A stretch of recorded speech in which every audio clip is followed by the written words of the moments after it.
What is going on, everybody? Sourdough Squad in the building.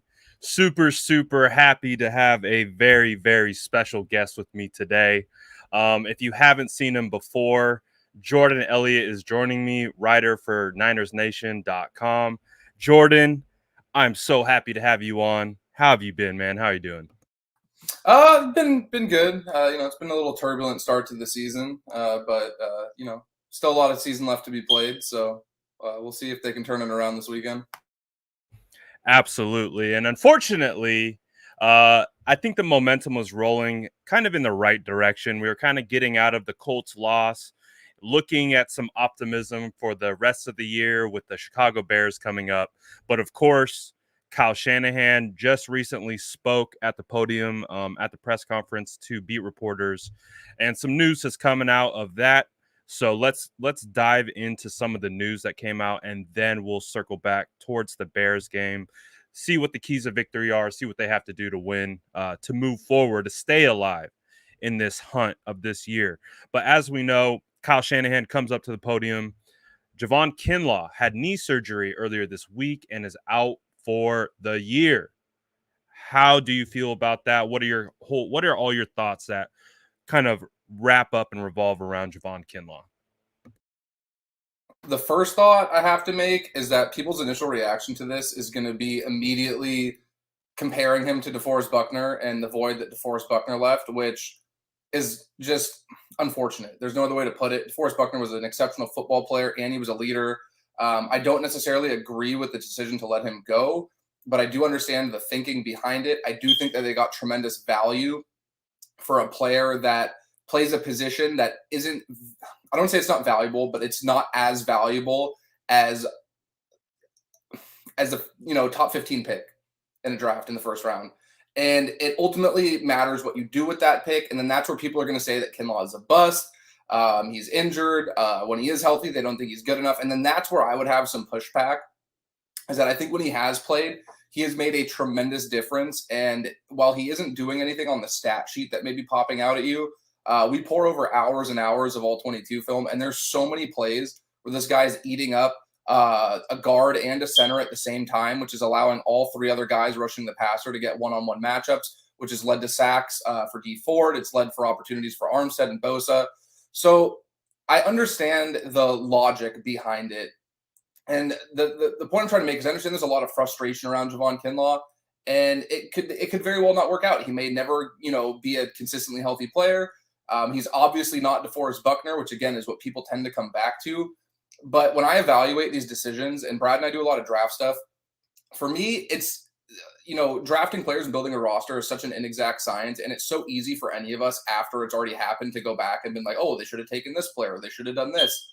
But in the moment, what I like to evaluate is the thought process and the logic behind it, because the results are going to vary. A guy can look fantastic in college.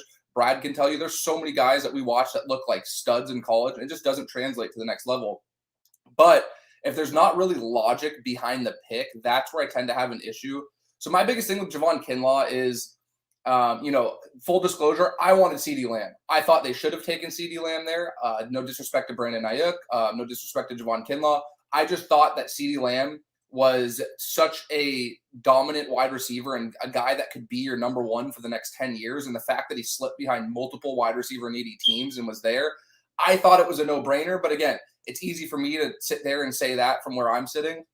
But I understand the thought process with Kinlaw. And with Kinlaw, what they tried to do was they essentially tried to keep together as much of that defensive line as they could. Nick Bosa obviously isn't going anywhere. D Ford wasn't going anywhere because he was injured, and the way the contract was set up, they weren't going to get much back for him. So it was really between, Buckner and Armstead, in my opinion. And I don't think that it's as black and white as that, but I do think that it is ultimately about Armstead's versatility to kind of line up all over the place is where I think they might. And this is just me speculating. I have no inside info. I'm not saying anything that I'm just saying I speculate that might have been what ultimately tilted it in their favor, because they say it's about the guaranteed money and the money up front and all that stuff, which is true to an extent, but they could have worked around it. So this is my thinking, is they're obviously keeping Bosa and Ford. They're going to keep Armstead because they like his versatility. And then they see a guy, if you go back and you watch Kinlaw's tape, he played in the SEC, He played a lot of really good teams, especially that Alabama game. He flashed like crazy, going up against NFL talent on opposing O lines. The biggest thing with him was that he was just such a massive human being, and he had such a good motor. He just didn't really have a refined bag of pass rushing moves. And I think that the 49ers, again, this is just speculation on my part. I think that the 49ers ultimately went into this thinking, hey, we can, we're probably going to lose one of these guys anyway. We can maybe replace a guy on a rookie deal for 4, maybe 5 years if he's really good and we pick up the 5th-year option.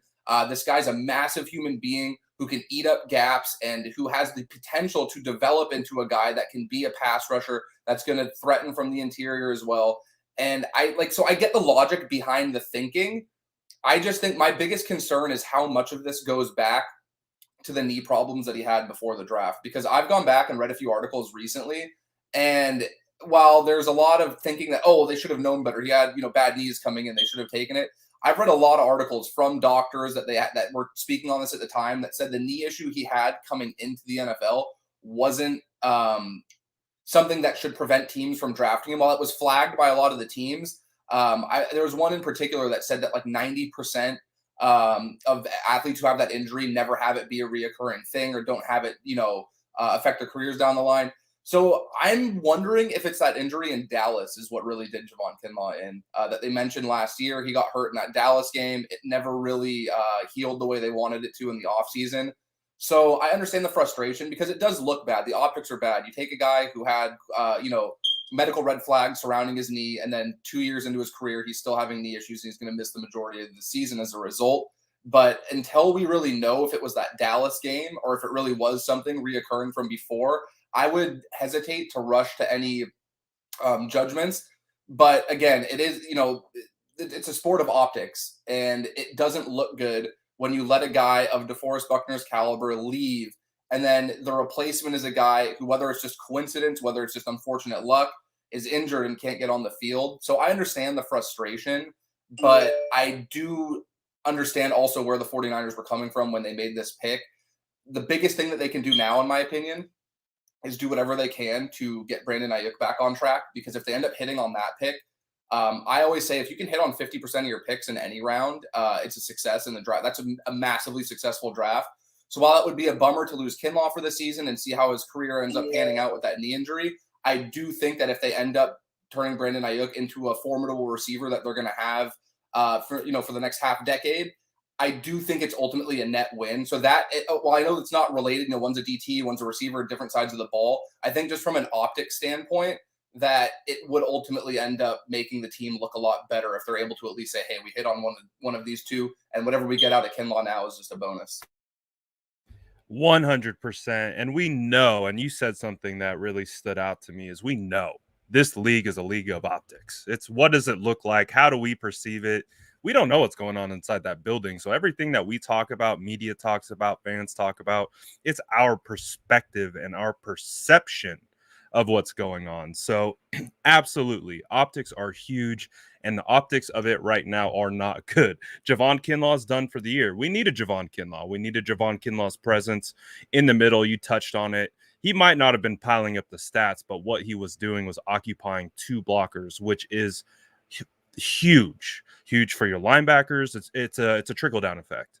And same thing happens when you don't have that guy. That means offensive linemen are flowing to the second level. They are creating more holes as a result. So losing Javon, whether people want to throw around, oh, he's a bust, whatever, it's a huge loss. Whether or not the health concern continues, hopefully it doesn't. Based on what Kyle Shanahan talked about, he said they went in there based on what the surgeon was saying. They were able to identify the issue. They weren't specific about what that issue is, but they feel confident that they were able to identify and clean it up. So all we can say is rest up, get better. Hopefully we get back for next year. Again, I think the worst thing is obviously not having his presence in the middle, but also from a fan perspective, it's the optics. It's just the optics right now of being taken, the DeForest Buckner game of last week. It's like, and Brandon Ayuk is not performing well. It's a whole lot of things. But I do want to transition to some other news. We're not going to have Maurice Hurst again. He's dealing with a calf. Jaquiski Tartt is out also which means Talanoa Hufanga is getting elevated to the starting role. Doubtful as of right now, Aziz Al-Shair and D Ford, but they are trending in the wrong direction. Trent Williams should be back. So we'll see. Do you have any instant thoughts on Jaquiski Tart being out and what to expect from Talanoa Hufanga from here on out? So quickly, I would add, I have it on very good authority that Tart's injury is not serious and he will be back sooner rather than later. So that is good news. Um, in terms of Hufanga, I think that he's a guy who they clearly trust a lot. I don't know if it's just a lack of options, but I'd be hesitant to say that because Tavon Wilson is a veteran who's been around the league for a while, and Hufanga seems to have jumped him on the depth chart as well. And the reason why I think that they trust him a lot is because they're leaving him in a lot of single high looks. They're allowing him to be out there, even when Tart was healthy in high leverage situations. I saw him out there on a few third downs. So I think that the biggest thing with him is that he, to me, was a guy who had just very good instinct. And while it's going to take some time to, learn all these coverage schemes, get used to opposing offenses, the speed of the game, I think that just some guys are just naturally really good at football and they just naturally have that skill. And you played, and you know how that is. There are some guys who are just able to step on that field. And regardless, and I'm not saying that he doesn't prepare, but regardless of preparation, they just have the instinct to play the game of football. And I do think that Talanoa is one of those players.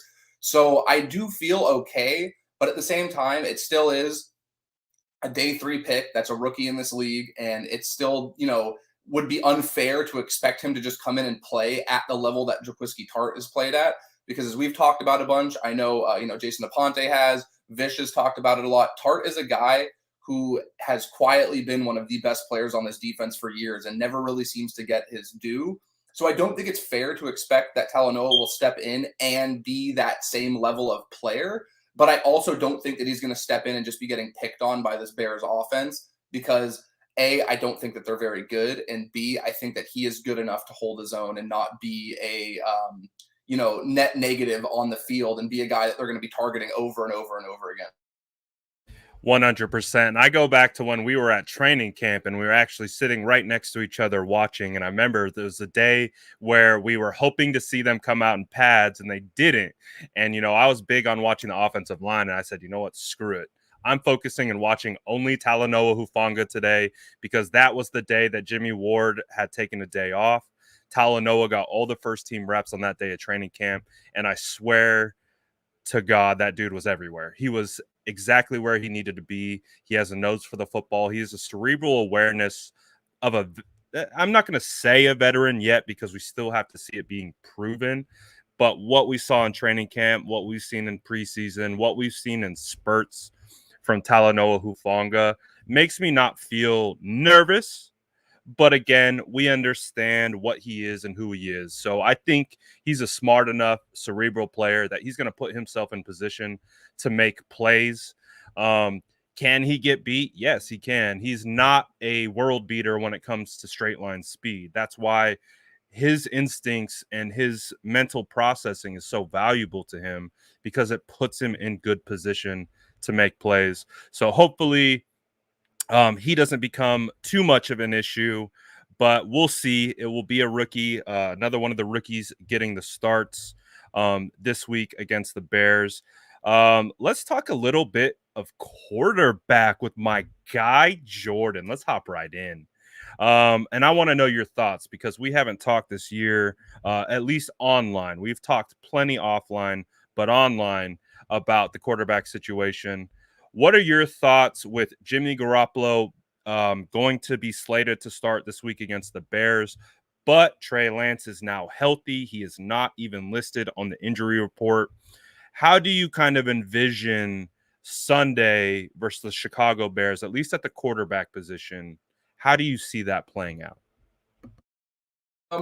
I think that ultimately, we know what Jimmy Garoppolo is at this point. And that's kind of been the discussion we've had quite a while now.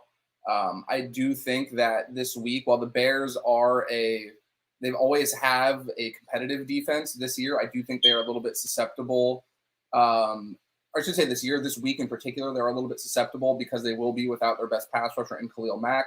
And as 49ers fans know, when you lose a player of that caliber, as we've seen without Nick Bosa from time to time, it is extremely difficult to replicate that same pressure without him. It does look like Robert Quinn's going to play, and it does look like Akeem Hicks is going to play. So it won't be a cakewalk. But ultimately, my whole thing is that if he comes out and he struggles again, because he looked awful. I was there in that monsoon, whatever, cyclone you want to call it, on Sunday night.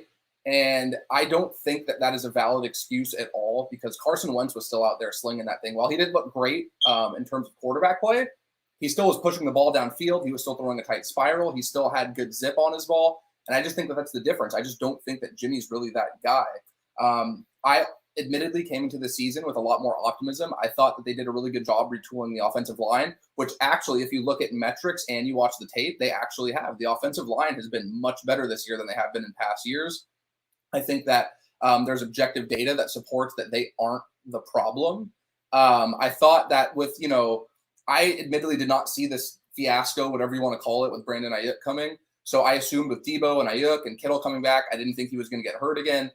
I thought that Jimmy was in a position where he would be efficient enough to lead this team to wins. And I don't think that it's been solely on him. I want to make that very clear. I'm not sitting here and saying that Jimmy Garoppolo by himself is the reason the 49ers are 2-4. But I just think that he is a guy, again, we know what he is at this point. To me, on his best day, he's an average quarterback somewhere between like 12 and 18 in the league, if you were to rank quarterbacks. And that's, to me, is on his best day. And on his worst day, he's one of the bottom 5 in the NFL. And unfortunately, we've seen him kind of trending more towards that bottom 10 rather than that like middle area where we saw him for most of 2019, for stretches last year. So ultimately, I think with Garoppolo, I just have such a hard time with seeing the logic behind continuing to put him out there unless they really genuinely feel like it's something that's going to hinder the long-term development of Trey Lance. Because, I understood at first the veteran, he might be able to see the field a little bit better. You and I were there at training camp, and as much as I think that Trey Lance is the more physically gifted quarterback, he has the rushing element, you get the rushing floor just from him being able to scramble. Jimmy did do a lot better in move the ball drills and did a lot better in, situational stuff, third downs, red zones, all that stuff, which shouldn't be a surprise. An 8-year veteran versus 21-year-old rookie. But now that we've gotten into the season, so that was understandable going into the year. I want to make that clear. Now we're into the season. The offense in a much smaller sample size, obviously, but in the sample size we have a Trey Lance, moved the ball much better than it has with Jimmy Garoppolo. So now I'm at the point where it's kind of like, what really is the benefit to having him go out there? And I understand their argument is that it gives them the best chance to win. But unfortunately, that starts to kind of go in one ear and out the other for fans, I imagine, when you're sitting on a 4-game losing streak and your quarterback has played as poorly as he's played recently. I listened to a soundbite from Kyle Shanahan earlier. I was just going to the grocery store. I was listening to Cam DR, and they were playing a soundbite where he said that he thought Jimmy's playing some of the best ball of his career this year. He thought he looked great against the Packers. And it's really just, I'm kind of sitting there, and Kyle Shanahan's much smarter than I am. He understands the game of football much more than I do. But I'm kind of sitting there, and I'm like, what are you seeing that I'm not seeing? Because I don't think that he's played particularly well. I thought he looked great against the Lions, and I thought he looked really good on that first drive against Seattle. But outside of that, I just see a guy that I've seen for years. He's not really going to elevate the guys around him. He's going to miss a lot of reads and guys that might be open. He might not see his progressions well. He's not doing a great job taking care of the football. So I start to come back to what is he really doing well? And while I understand that he's not Tom Brady is one of the best quarterbacks of all time. So I don't want people to think I'm making a one-to-one comparison. But Tampa Bay's secondary has been atrocious. They've been injured. The guys who have replaced the injured guys they haven't been good. They're second in the league in pass interference penalties too. They've played one more game than the 49ers, but they still have one less defensive pass interference penalty. So they've had a lot of the same issues, because that's the argument that I hear a lot is, the secondary is causing a lot of problems. Like, what's Jimmy supposed to do? Buccaneers are 6-1. And while they have a very good team, I understand they're defending Super Bowl champions. Some teams with good quarterback play are going to face the same problems that the 49ers are facing. And ultimately, they just have a quarterback that's going to elevate them over that. And I just think at this point, it's unfair to assume that that's going to be Jimmy Garoppolo. And I'm not trying to sit here and dump on him. I'm just saying it's year 8. Like, we have seen what we're going to see. I know a big talking point real quick has been about like what happened to Jimmy in 2017. If you look at Jimmy's numbers, I sent a tweet out earlier about it. If you look at his numbers from 2017 and you look at his numbers throwing down the field, throwing outside the numbers, throwing off of play action, it's almost identical to this year. It's just kind of who he is as a player. And while you can win with a guy like that, if everything is perfect around you, it's clear that that's the odds of that happening are very slim. And I think that at this point, if he plays his way out of it, he deserves to keep the starting job. Hey, if he goes out there and he lights up the Bears and he leads them on some scoring drives and he has some big third down conversions, like I came to his defense after the Eagles game. While they looked bad, I thought he made plays when he needed to win that game. If he can do that this week, I can understand keeping him out there. I just don't really buy into the whole argument that he gives them a better chance to win, because I come from the school of thought, Brad and I have talked about it 1,000 times. If you have a quarterback that can scramble and utilize their legs, it just elevates the floor of your offense. And while there's going to be growing pains and there's going to be some issues and there's going to be stuff like that first interception in that Arizona game, you also get the added element of keeping a defense on its toes, having to respect the quarterback running and play 11 on 11. So I'm not making any like bold predictions, but it would not surprise me in the slightest if Jimmy came out and played poorly this week, if it was his last start for a while. And I don't think that that's unfair. I think he's had plenty of time to stake his claim to this job. But I just, again, it is what it is. It's unfair to expect any different from him. And one thing I would just add real quick is if Kyle Shanahan decides to keep going with Jimmy and keeps getting bad results, I don't think that there should be an excuse made for Kyle that he's being held back by his quarterback. He's being held back. He can't, call the plays he wants to. He's having to scheme around Jimmy, and these are all things that I believe. I do believe he's had to scheme around Garoppolo's limitations, and he's worried he's going to turn the ball over and a lot of these things. But he decides to keep putting him out there. And if he decides to keep putting him out there, that ultimately falls on him. And it's unfair to place the blame on Jimmy, who is what he is. It's more, in my opinion, on Kyle Shanahan, who sees that, recognizes that, probably is more of aware of it than any of us, but is continuing to go with him. So I think that's going to be an interesting storyline to see. If he doesn't show some objective improvement this week, I think the pressure shifts more to Kyle than to Jimmy, because again, it's unfair to expect a guy in year 8 to just magically middle of the season start being a completely different player. Like, he just kind of is what he is. Like, my guy always spitting that hot fire. I'm so happy to have Jordan back with you guys again. You guys see it. Look at it. This guy knows what he's talking about. That's why I'm so happy to have him on here. I agree 100% with damn near everything you said. I think really this is it for Jimmy Garoppolo. This is it. If you come out against the Bears, you show what you're made of. Again, you are a veteran. You are not a rookie. So why is the head coach and this offense having to manage around their franchise quarterback as if he is a rookie? That is one of the hardest parts for me. The other hard part that I have is I just don't see that juice from Jimmy Garoppolo that we saw in 2017. I know this week on Twitter that that clip against the mic'd up versus Tennessee was going a little bit wild, and everyone just kept looking at it being like, where is that guy? Where's that leader? Where's that juice that everyone just fed off of? Because it really, ever since 2020, now I think they fed off it in 2019 as well, but in 2020 and 2021, I don't see the same juice from Jimmy Garoppolo. I see a regression. I see a guy who's taken a step back when he should be taking steps forward. And the things that he takes steps back with, in my opinion, are the mental processing things, are reading defenses, keying pre-snap where the ball needs to go, where it should go, what alerts there are if they show and bail out of the pre-snap coverage. Those kinds of things that you would think a veteran would just be so dialed in on. I know Drew Brees talked about it all the time, of just being so much smarter and knowing exactly what to do and where to go based on any look the defense gave him. And he talked about how much that helped his game. He didn't have the strongest arm. He had to throw with anticipation. He had to throw with accuracy. He had to make some things happen with his mind. We're not seeing that right now, which then kind of, in my opinion, kind of drops Jimmy down to almost like a rookie in a sense. At least he's playing that way. It feels that way. So we'll see what happens against the Chicago Bears. I tweeted about it earlier. I really think that this might be the last time we see Jimmy Garoppolo as the de facto starter unless he plays really well against the Bears. They get a victory, and then he's the starter going against the Cardinals. But if there is a early interception, missed reads, poor throws, near interceptions, I wouldn't be surprised to see Jimmy Garoppolo pulled at halftime, and then Trey Lance is starting from there on out. And they just have to develop Trey Lance at that point because, to your point, this becomes a Kyle Shanahan issue because we know what Jimmy Garoppolo is. We know Jimmy Garoppolo's not getting better. Now, you can make the argument maybe they're just protecting Trey. Maybe they know they need a couple more weeks. They need as much time without putting him into the fire, just like we've seen with Justin Fields, just like we've seen with Trevor Lawrence, just like we've seen with all the rookie quarterbacks. Mac Jones, Jordan, is having one of the better years from the rookie quarterbacks. So,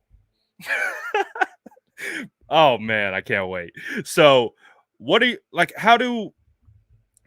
Is it really just a situation where with Jimmy Garoppolo, Trey Lance, is Trey Lance not ready? Is Jimmy Garoppolo just, it feels to me like it's a locker room issue. It feels like the veterans are rallied behind Jimmy. They're invested in Jimmy. Alex Mack came out on KMBR earlier this week talking about how explicitly saying Jimmy Garoppolo should be the starter. And that's how it feels like they're operating. Do you feel like this team would be at any more of a disadvantage if they were to make a clean break and switch and go from Jimmy Garoppolo to Trey Lance? Do you think there would be similar learning curves, similar efficiencies or lack thereof with the rookie to Jimmy? What are your whole thoughts on that whole situation? So I think ultimately, just first and foremost, if they win with Trey Lance, it really doesn't matter. And I think that most of the players in the locker room would probably feel that way too. I think that they are very, good teammates. And I think that I admire and respect the way that they are standing behind Jimmy Garoppolo, because as much as they may echo that, he's a guy no matter what, I'm sure they still have moments of frustration, and they have moments where, you've played the game, you know how it is. There's 11 guys on the field at the same time, and if one makes a mistake, you'll have their back as their teammate, but it's so frustrating. And if you see that same player making a mistake over and over again, I have to imagine that builds up over time. In regards to the efficiency, my biggest thing is, so the 49ers offense this year is bottom 10 in average plays per drive, bottom 10 in average yards per drive, bottom 10 in time of possession per drive, but they also are top 5, and not in a good way. These are the teams that have the most in turnover percentage. And this is with Jimmy Garoppolo taking the majority of snaps. And while they had moments that they didn't capitalize, obviously they only scored 10 points with Trey Lance. The biggest thing that I tried to point out that I noticed live, and I went back to double check, was it seemed like they got into Arizona territory. If I remember correctly, it was every single drive except for one, they got into Arizona territory. And I understand people always say yards don't matter. Points are the only thing that matters. If you don't win, it doesn't matter. But my whole reasoning behind that is that yards are predictive. Points can fluctuate week to week. Yards tend to be a lot more predictive, which is why when offenses and defenses are ranked, they usually rely on total yards. That's why when you hear total defense, it's yardage, not points, because yardage is much more predictive and telling of the entire body of work. And I just felt that, like with Trey Lance, they moved the ball a lot better. And that was with a very simplified game plan. That was with a game plan that was clearly built around stuff that he did well at North Dakota State. You and I watched a bunch of his tape behind the scenes, before the draft, after the draft, all that stuff. And it felt like we were watching an NDSU game. They were doing a lot with minus the under the center play action stuff, which I did think was a little strange. But it seemed like they really catered a game plan just around Trey Lance's strengths. And I thought really what the plan was, hey, we're going to do whatever we can to get a win this week. If we can steal a win against the team who's first place in the division, it doesn't really matter how we do it. And I would also point out real quick too, I know people had this in their mind that they like ran Trey Lance into the ground. They called I don't have the number off the top of my head, and I apologize. It's somewhere between 6 and 8 designed runs, and a few of those were runs that were options that Trey Lance may or may not have made the right call to keep when he could have given. I think 6 were scrambles. So they called a handful of runs for him. I get that people don't want to see their future franchise QB being on the injury report after his first start. But I don't think that there was this like malpractice with the way they game planned that game.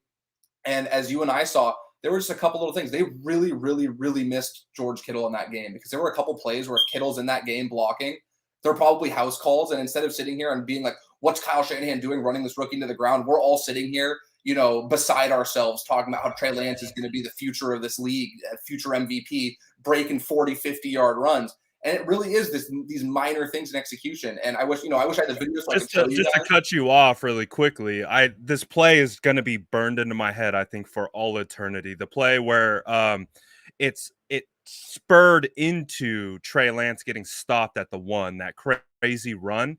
They ran a designed quarterback power, and it was blocked up perfectly. Dwelly had to get that linebacker and dig him out the hole, something George Kittle does with ease. And if he does that, it is like the Red Seas part. Trey Lance dives right in for 6 points. It's a touchdown. It looks beautiful. We're all talking exactly. Kyle Shanahan's a genius. Look at what he's doing. It's blocked. Like, he does great design play, but it was poorly executed. And the 49ers do miss George Kittle's blocking. Continue. I just wanted to jump in. Yeah, no, so that's perfectly it. Like there were probably 3 or 4 plays from that game that would have either been 25 plus yard gains, in my opinion, or at the very least a touchdown. They had the same thing on a quarterback draw. I think it was on 3rd down. It was before they got stopped on a 4th down. So again, they need to execute. I understand people are like, well, it doesn't matter. It didn't happen. And I totally understand that. I'm just saying that I don't think the game plan was bad and the execution may have needed to be better. And again, you could also point that back to maybe Kyle Shanahan could have recognized that this dynamic running quarterback with a big arm might be better to build the offense around in the offseason. But their plan all along, it seemed like, was to kind of redshirt Trey Lance and have him sit most of this season.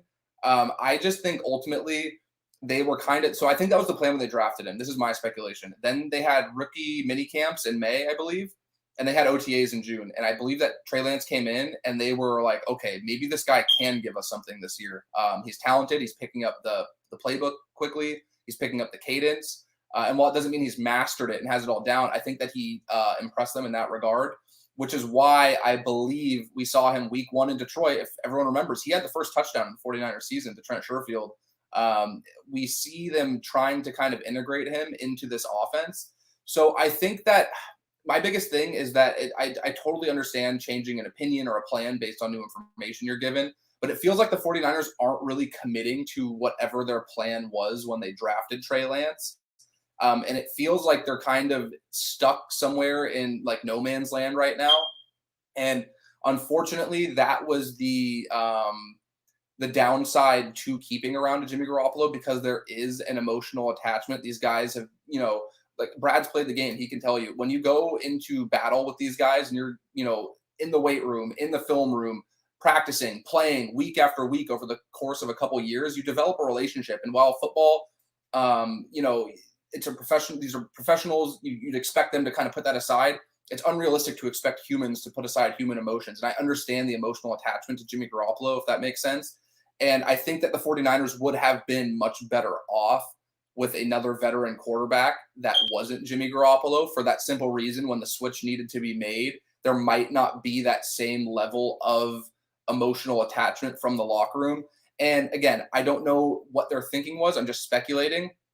But we know for a fact that they checked in on Andy Dalton at a certain point in free agency. We know that they checked in on Joe Flacco at a certain point. So I'm kind of wondering if maybe that was their thinking, because if you do have a Joe Flacco or someone like that, I don't think they would have been necessarily worse. I think Joe Flacco's seen much better days. He's obviously not the quarterback he once was, but I think that it would have been a much cleaner break from another veteran, if that makes sense. And I think having a guy like Jimmy, that while I think that these guys are great teammates and they have his back, but I'm also not going to disrespect the football IQ of the players on the 49ers. And I think plenty of them are probably well aware that a more physically gifted quarterback gives them a higher ceiling. So it leaves them in a really tough spot, because just like Brad mentioned, Alex Mack coming on, Alex Mack isn't going to come on and be like, hey, we're blocking for this guy, we're giving him time to throw, and he's not hitting wide open reads. So he's just not going to do that. That's one thing I will give this 49ers, organization, whether players feel like that behind closed doors or not. We don't hear about it because they've done a good job of kind of rallying around one another.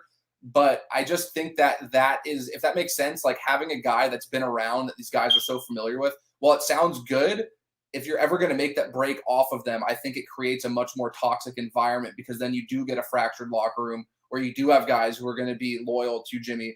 And I've heard from a couple players that they've said that have been here for years that, hey, we've been here through some ups and downs, a lot of downs, a lot more downs than ups. And Jimmy's the one quarterback that we've won consistently with. So whether or not I, as a fan or analyst, writer, whatever you want, if I don't think he's that good, these guys playing alongside him are like, hey, he's all we've had when we've had success. We haven't had another quarterback that's won as consistently as him. So I just think that it created a much bigger issue. And it's much easier for me to say that in hindsight now. I will say this, and I know people, anybody watching, people in the comments are probably going to think I'm crazy. I thought they could have gotten a guy like Mitch Trubisky, who actually in his limited time, it was preseason. I know it's preseason, but with a competent play caller in Brian Dable in Buffalo, looked decent, and his physical ability is much closer to Lance's than Jimmy's is. So I just think getting a guy like that, it would have allowed you to have a little bit more money to address cornerback depth, to maybe address an additional skill position. Even like a guy like Andy Dalton. And again, I'm not sitting here acting like they're going to be so much better than Jimmy Garoppolo, but you have to account for the human element. And I'll end my little rant with just, it's unfair to expect that these players who have been tied to him for years now were this close to winning a Super Bowl with him to just show him the door. And I do think that if Trey Lance comes in and starts winning, it'll happen kind of organically. But I do get why the locker room might be in the state that it's in now. Yep.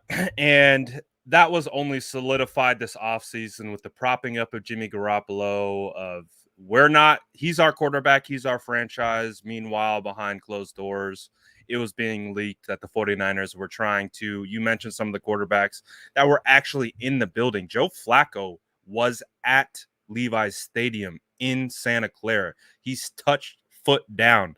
They're not keeping Jimmy Garoppolo. Joe Flacco and Trey Lance. There was a reason for what they were trying to accomplish, and has that probably caused a bit of a fracture in the locker room? Probably. I know for a fact that around OTA times, around right before training camp, it was already awkward inside that locker room. So the continued pressure can only make it more locker room because, again, they keep getting asked the questions. And they're doing a really good job of managing the answers, which is being all consistent throughout each player, is that Jimmy Garoppolo is our quarterback, and that's who it's going to be. So that's good on one hand, but what does that do to your rookie? How does that impact him? I think it's crystal clear, though.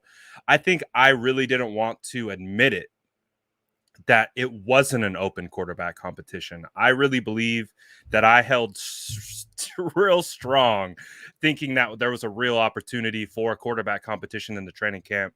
It's clear as day that was actually not true. It really feels like that they moved through this entire offseason with the pure intention to redshirt Trey Lance, allow Jimmy Garoppolo to play well, and maybe you trade him for that elusive first round pick at the end of the year, because Jimmy is still under contract at that point. Now doesn't seem like that's going to happen. Now we're teetering on the brink of destruction and implosion in 49ers land. Everyone wants Kyle fired. Everyone wants Jimmy dumped. What are your thoughts on Kyle and how he's managed this situation? We're big Kyle Shanahan fans. You are the co-founder with Jason Aponte of Only Shans. I still personally hold Kyle Shanahan in high regard. I'm trying to look at all the weird ancillary factors behind the scenes that are going on. But what is your thoughts? And before we get your thoughts, because Jordan's about to spit some facts, make sure you like this video. Stop everything you're doing. Go like it. Just do it. Like it. Bang. And let's get this thing out there because Jordan's about to spit some hot fire. What do you think about Kyle Shanahan and how he's managed this year and what the future holds for Kyle Shanahan? So I, as you mentioned, admittedly, am a big fan of Kyle Shanahan's. I think that offensively, he is a top 5 mind in the league. I think that he is very innovative. I think that some of the stuff they've done in the run game has trickled down to the rest of the league. You now see a quarter of the league is running some variation of the offense that Kyle ran, and Kyle and what his dad, the offshoot they had with Mike Shanahan, Alex Gibbs installing that outside zone. So I am not in any rush to get rid of Kyle Shanahan.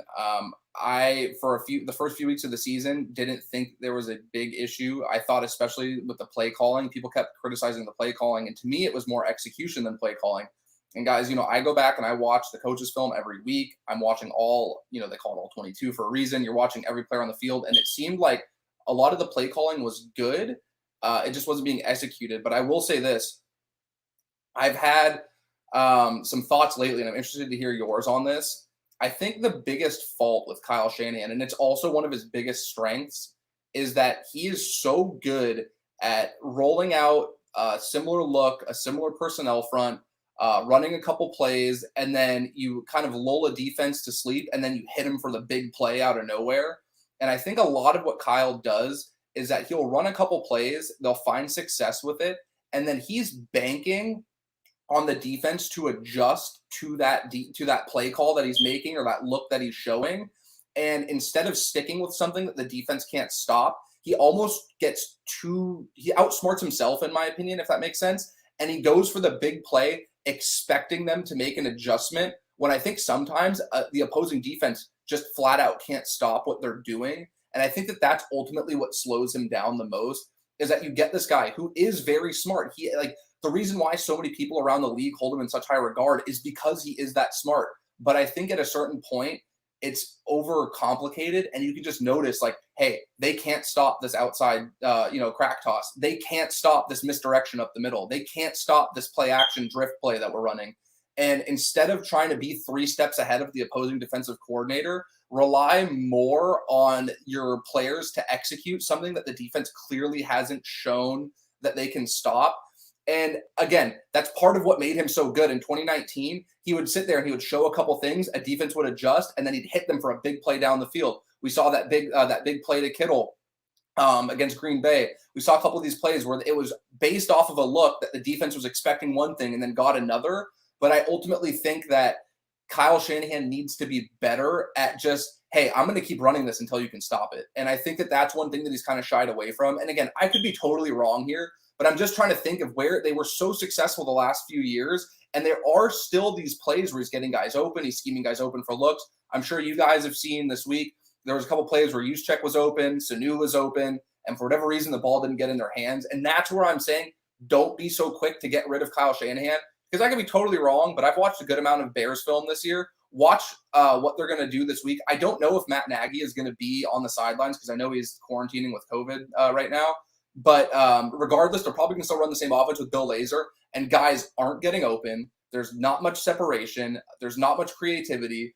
And that's just where I'm, quick to tell people, hey, there's nothing wrong with criticizing Kyle Shanahan and saying that he could be better, but the grass is not always greener. And you don't want to dump a guy who's that smart and that good schematically, but you do want to hold them accountable. And then the only other thing I would add with Kyle is that he, in my opinion, is the second most powerful person in this organization. I think that it's Jed York and then it's Kyle Shanahan. And I believe that was the power structure that they envisioned when they brought this all together. And I think that ultimately he needs to be held more responsible for some of his personnel decisions. And I don't know if it's something that gets fixed. I'm sure Sean McVay has a good amount of say over who's on his roster, and he's earned that respect and that power. But Les Snead is still the GM. And I think that the 49ers have a power dynamic that very few teams have, where the head coach has that much personnel say. So I don't think he should be outright stripped of it. I do think that he should be held a little bit more accountable for it. And a quick example I'll give you guys is just when they weren't giving the ball to Brandon Ayuk, I was like, okay, he has his reasons. Maybe he's not preparing well. Maybe he's not, practicing the way that we saw in training camp. Maybe, something changed. I believe Brad mentioned Mike McDaniel said something about how he's not selling his routes and he's tipping his routes far too early, which is a big problem. You want almost every route you look to look the same coming off the line of scrimmage. That's, kind of a basic fundamental of being an NFL wide receiver. But my whole thing is all right, fine. If you're not going to play Brandon Ayuk, you better get production out of whoever you're playing in his place. And they haven't done that. And that's my biggest thing is hey, you can be that genius. If you're not going to give the ball to Brandon Ayuk, you're not going to give the ball to Trey Sermon or these other guys that you drafted and you picked, you better get some results from whoever you're going to give the ball to instead. And that hasn't happened to this point.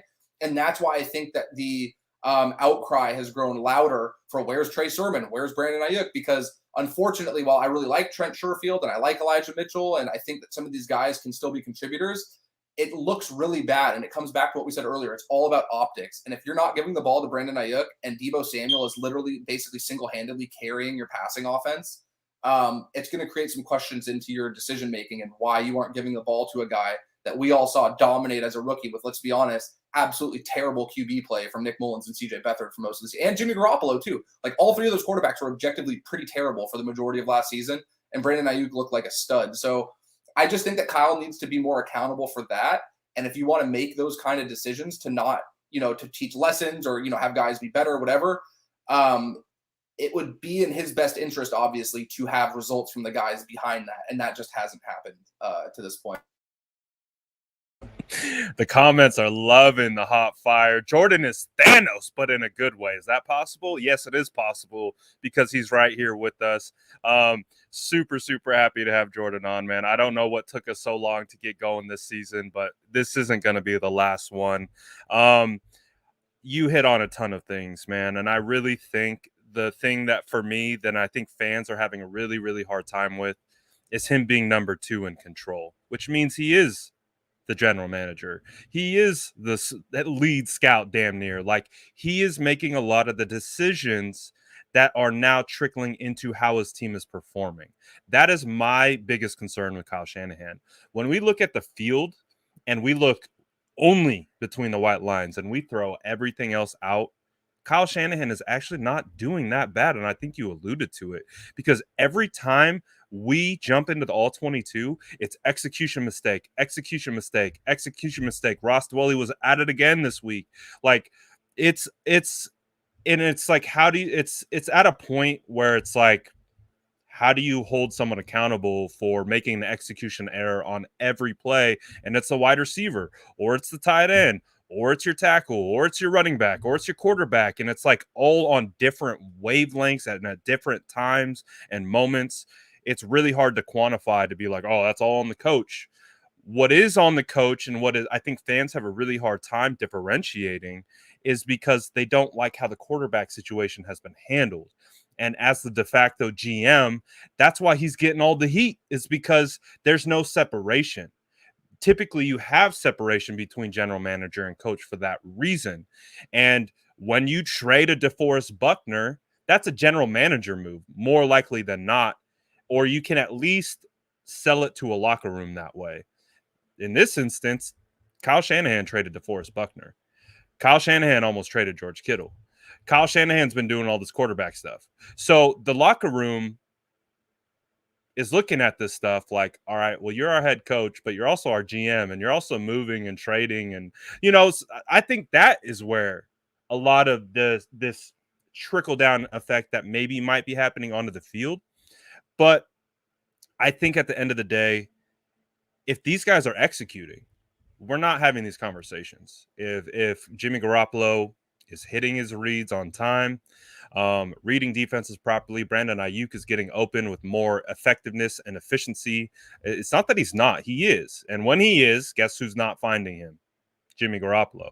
So there's a whole long list of issues, but I would agree with you that I kind of feel like the whole fire Shanahan thing, the fire John Lynch thing is just out of control because I get it. At the end of the day, we're fans, we're emotional.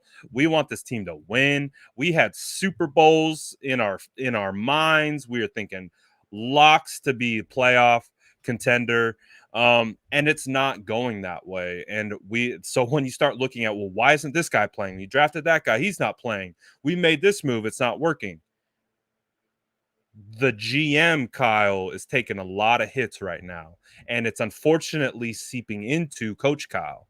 And I don't know, at least that's my perspective of it. We'll see as it continues on, but I do want to kind of touch on Brandon Ayuk a little bit because I do want to hear your perspective. I know you touched on it a little bit. Do you think Brandon Ayuk will get back on track, or do you think there's something going on behind the scenes that might be unsalvageable? What is your whole take on the Brandon Ayuk saga at this point? I would quickly say I don't think it's unsalvageable. I'm looking for the quote right now, but I saw something today that was the most positive thing I've seen Kyle Shanahan say in regards to Ayuk since this all started, which was basically just that they have a higher level of expectation for him. They have a high level of belief in him. They are holding him to a higher standard because they believe he's capable of it and they believe in his talent level. And it didn't come across as somebody who was given up. Like I remember, like people kept trying to compare it to Dante Pettis, and I'd point two things out. Ayuk was much better than Pettis ever was his rookie year. I think that he's a much better player than Dante Pettis is. And Kyle Shanahan was much harder on Dante Pettis in the public, in the media, in the open. I don't think that it's gotten to that point yet. And in fact, I think it will tend to start trending up. I do think that there is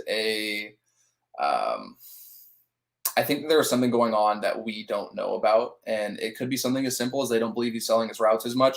It could be something as simple as, them feeling like he's not putting in the preparation he needs to. And again, this is just speculation. I don't want to sit here and act like I have any information or that I think Brandon Ayuk isn't doing things that he's doing. I'm just speculating reasons as to why, given what we've seen in the past, what has led to some of these issues.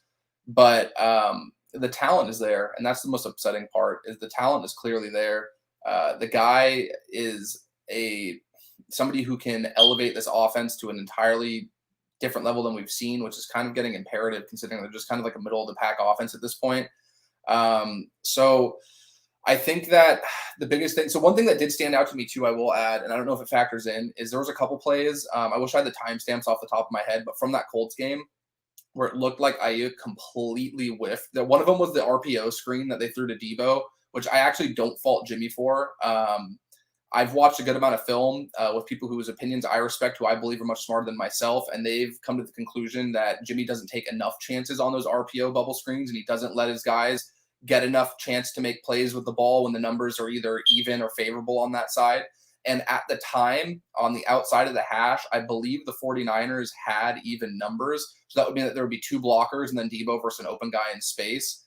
And I don't know who the Colts defender was off the top of my head. My apologies. But Ayuk got blown up. And if he makes that block, chances are it turns into a very minimal 4 or 5 yard gain. But, Debo Samuel in space, he's hard to bring down. We've seen Debo take down multiple defenders. We know how tough he is in space.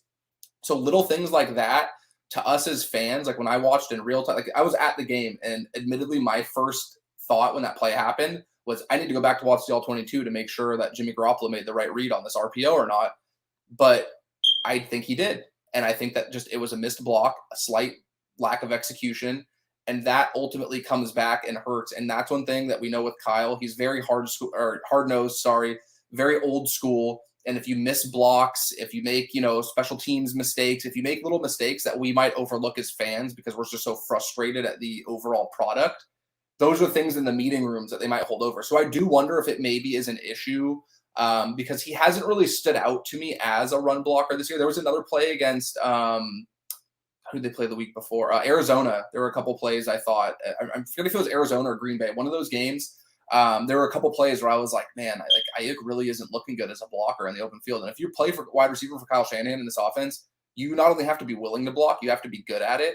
And that's one of the reasons why I was trying to tell people all preseason that Mohamed Sanu was going to get a lot of looks in this offense because not only is he familiar, he's a vet, he's been in the system, he's a willing blocker, and he's a pretty good blocker too. Debo Samuel, good run blocker. Obviously with Kittle, everybody wants him to get the ball more, but he's really good at run blocking. You have to be able to do that in this offense. So while I'm not sitting here making any claims that I think Ayuk is this terrible run blocker and that's why he's not getting looks, there have been plays that have me wondering if that's just like throwing gas on the fire kind of where Shanahan's already a little ticked off or has some, other reasons and that's just making it worse. But I do think little things like that I myself overlook if I don't watch the coach's film. So I could totally understand why fans watching in real time might not notice because a lot of times it's off screen. You don't even see it. But going back, it really can make the difference in a play like Brad mentioned earlier. One small missed block, one tiny, instance of a player allowing another player to get outside or inside leverage on them, depending where the play is going. Like that can change the outcome of not only that play, but the entire game.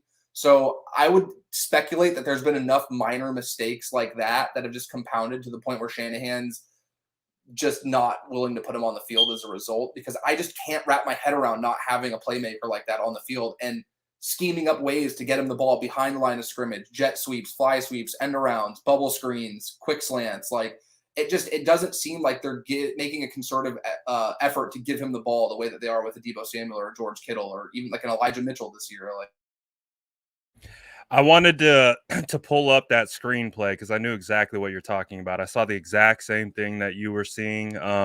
It was just a miss and poor execution up front. But talking about the blocking, I was looking for a couple of the instances because I actually have been watching Brandon Ayuk's blocking uh, for the most part of every game because I feel like that's a big issue. He's good in spurts. He's not great, but I just want to show this example of Trent Sherfield selling out to get 2 blocks. So you see Trent Sherfield right here. Again, he's lined out wide and watch him just completely sell out to take out these 2 guys, which pops just enough. Again, Alex Mack gets hung up on this double. He isn't able to come off and peel to Darius Leonard. So that puts Darius Leonard with a free shot on Mitchell. But because you have Trent Sherfield absolutely selling out. Now, Trent Sherfield's guy gets a tackle, but still, Trent Sherfield does a hell of a job to get in there and do some blocking. We're not seeing that level of effort from Brandon Ayuk. We're not seeing terrible effort from Brandon Ayuk. I just think I just know based on how much they run the football, they want to see that. They want to see more blocking. They want to see more effort from Brandon Ayuk in that regard. So we'll see what happens. It's a long season. Hopefully, he'll get up to speed because the fact right now, again, it's stuck in my head. I know it's stuck in other 49ers fans' heads that the fact that Dante Pettis has more receptions than Brandon Ayuk right now, unacceptable. Unacceptable. I don't even care the reasons for it. I just want to see Brandon get the ball.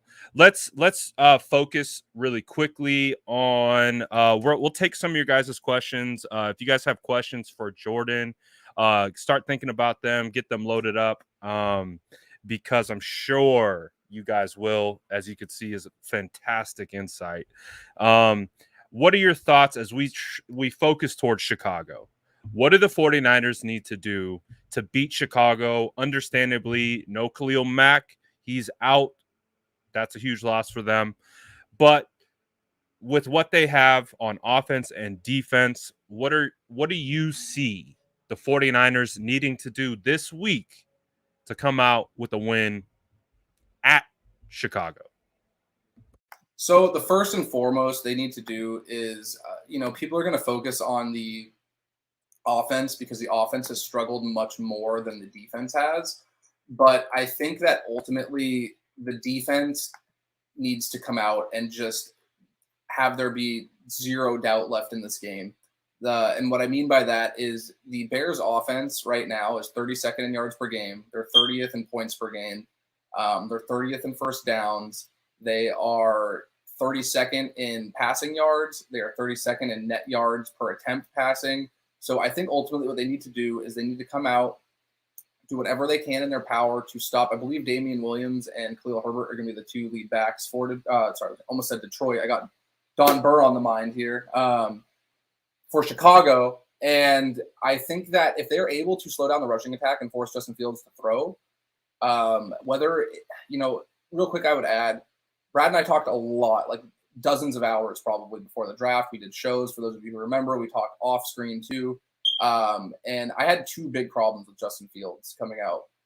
One was his elbow. He had part of his mechanics I was not a fan of.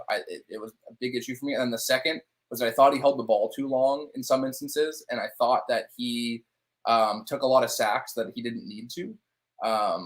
I know there was some reasoning behind that. Again, people who are much smarter than myself mentioned that it was due to the option routes that the receivers were running at Ohio State and the offensive line and this and that.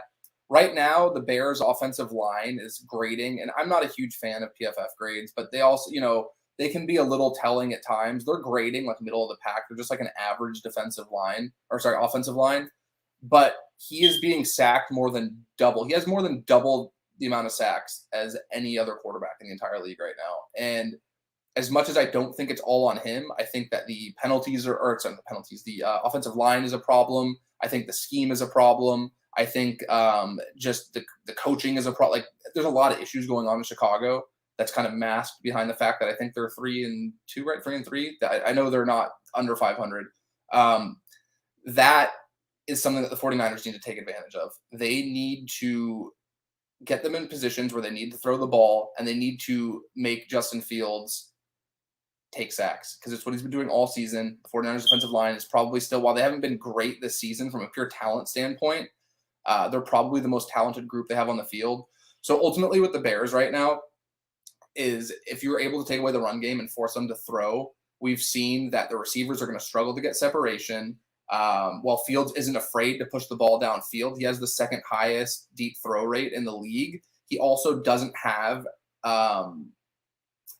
the schematic advantage of his coach and his play caller getting these guys wide open. So if the 49ers are able to avoid those terrible DPI penalties, and if they're able to consistently stop the run and win first and second down, which again sounds super cliche, it sounds like coach speak, I get it, I think that they should be in a good position to win this game, because the offense will ultimately,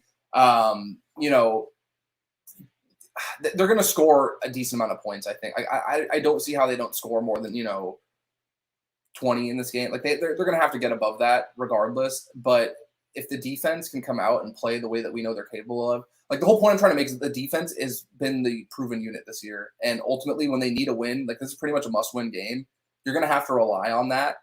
And I would count far more on them coming up huge with a big performance than I would Jimmy Garoppolo in that offense. I do think, again, the Bears defense will be without Khalil Mack, but they still are a respectable unit. They have playmakers on that side of the ball. So I think that the 49ers really need to apply pressure. And the biggest thing would probably be avoiding those DPI penalties. So real quick, I'll just add the 49ers have had 6 defensive pass interference penalties called. That have been accepted by the other team. They've had more called. Like there was one against Arizona where Hopkins caught the ball, but it was DPI. He still caught it, so it doesn't count technically as a DPI penalty. They've had 6 times where DPI has been called on third down when they otherwise would have gotten off the field, and the opposing team has scored touchdowns on 5 of 6 of those drives, and the only drive that they didn't score was that weird, I thought it was a pick, the ruling it a fumble, but that play that Al-Shaair made on Wentz last week, like inside the 5-yard line. So it was almost 6 for 6, or pretty much every time the 49ers defense is committing one of these bad defensive pass interference penalties on third down specifically, teams are making them pay for it literally every single time except for once. So I'm at the point now where it's kind of like I would rather see them just get cooked and beat over the top and just tip your cap to the receiver for running a better route, the quarterback making a better play, than just gifting them these horrendous defensive pass interference penalties, because it's just getting to the point now where it's just has to be on the opposing team's scouting reports, where it's like, hey, if you're in the pocket, nobody's open on third down, throw that ball up in the air, chuck it downfield. Odds are they're going to panic and commit DPI. We saw earlier in the week, there was video coming out of practice where they had the defensive backs working on high pointing the ball, which is kind of, I don't want to use the word embarrassing, because there's nothing wrong with getting better no matter how long you've been in the league, but it is kind of telling that you have Josh Norman, who's been in the league for over 10 years. You have Mosley, who started a lot of games for the 49ers. You have Kirkpatrick, who's been in the league for a long time too. These guys have been around. These aren't rookies. These aren't guys that are fresh. This isn't Ambry Thomas and Diamador Lenore. These are guys who've been around the league for a long time. And if you have to teach these guys not to attack the receiver and to attack the ball instead, it's a much more telling issue. So it's one of those things where I just was like, oh, it'll correct over time. It's an abnormal rate of defensive pass interference, but it's getting to the point now where every time the ball goes up in the air, I'm just expecting them. All right, they're gonna grab the receiver at this point. So I don't know if you want to touch on the offense. I just think the defense needs to hold its own, because if they lose this game and they get lit up by statistically the worst offense in the league without their head coach, with a play calling scheme that is just atrocious, I'm not a doom and gloom guy at all, but it's kind of to the point where, all right, like there's not much expectation left in the season. Like this should be a game, and I'm sick of saying this should be a game the 49ers win, because they're not winning games that they should. But I'll say it one more time. They should win this game based on the matchup they have on paper, based on the advantages, and if you look at the numbers and all these kinds of things. So we'll see how it plays out.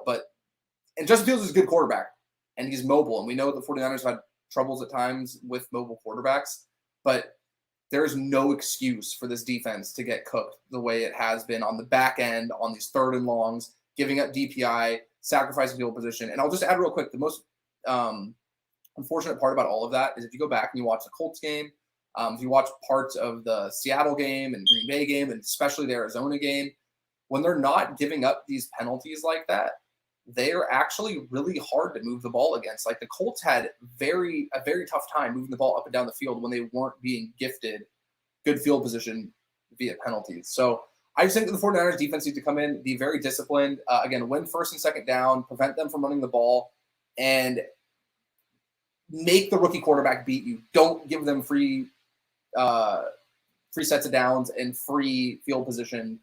Make Justin Fields fit balls into tight windows, which, hey, he's capable of doing. That's probably his best strength is his downfield accuracy. But make him beat you. That's kind of the thing that I will keep coming back to is make them beat you. Don't gift them talking points. Don't gift them field position or like it's just yards or whatever. Yeah, so 100%. And just to kind of stick on the defense a little bit too, this is an opportunity for some guys to step up on the defensive line and make some noise. And again, like you were talking about, make Justin Fields beat you. Don't let Khalil Herbert, their rookie 6th-round draft pick, who's been fantastic up until this point this year, beat you with hitting cutback lanes and reading backside runs and all those kinds of things like he's been doing and creating on his own.